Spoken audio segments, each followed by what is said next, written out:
I wanted to share with you, from the outset, some assumptions that I make about the work, just given from my own experiences. And I'd like to say, just to sort of warn you, this is the world according to Ken Hardy. Kenneth Hardy, professor at Drexel University in the Department of Couple and Family Therapy.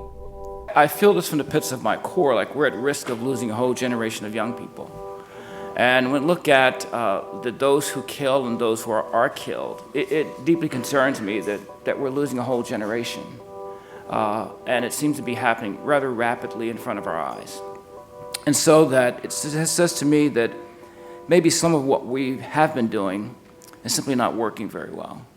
And so there's a way in which we really need to rethink how we work with this population of young people. There seems to be something broken with the way we're doing things, and yet we seem wedded to continuing to do the things that we do. I don't know what causes violence. I spent the early part of my career in these head-scratching moments trying to figure out what causes violence. But what I do know is that trauma is a common denominator underpinning violence. It's a common denominator underpinning violence. And that youth of color have to deal with all the classical manifestations of trauma that any other child does. I don't think it's enough anymore to just focus on a person's psychology, if you will, if I use that sort of metaphor for what's going on inside their head, but also paying some attention to one's ecology. So whether that be being exposed to an alcoholic parent and having one's family disrupted because of alcoholism or drug or substance abuse, being exposed to domestic violence, that separation, divorce, all those kinds of experiences that have a tremendous impact on young people's lives, that youth of color have those issues like any other child does. Where the line gets drawn is I believe that youth of color, in addition to dealing with those manifestations of trauma, also have to deal with the trauma that's associated with racial oppression.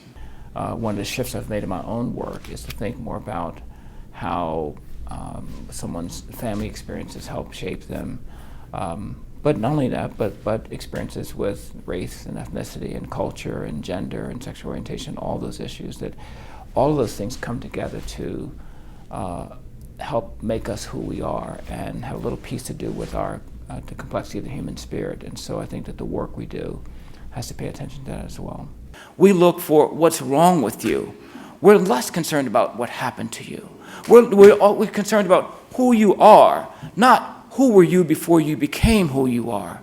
Who were you before the circumstances of your life situated you to be who you are now? I think about the wounds as being very much invisible wounds. They're wounds that those who carry the wounds, who sustain them, can't see them, and those of us who often work with them can't see them. Because the work we do is predicated on us seeing what we look for. And so unless we're looking for the wounds, we don't see the wounds. The most debilitating wound of all for youth of color, and by extension for people of color, is a wound of devaluation. It's a wound of devaluation.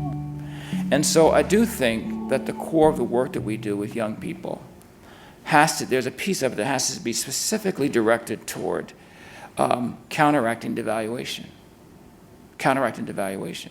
I think there's one thing that sort of unites us and our humanity, and I think that will be true for myself as a Drexel full tenured professor and a homeless person sitting on Chestnut Street, that he, like I, have a need to be validated and respected. And so I do think having the ability to look at the most egregious expression of the human condition and find something worthy and valuable within the context of that, I think is time well spent.